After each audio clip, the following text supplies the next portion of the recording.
sun shines, the human travels. It is a challenge for the future.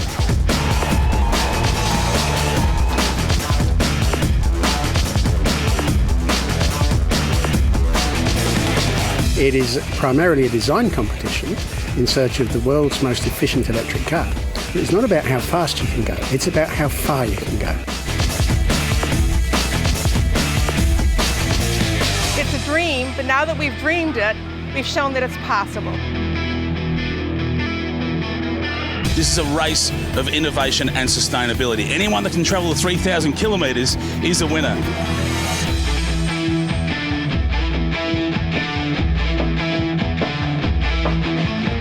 I recruited most of the people from the team when we started Tesla. It was a key thing in the beginning of Tesla.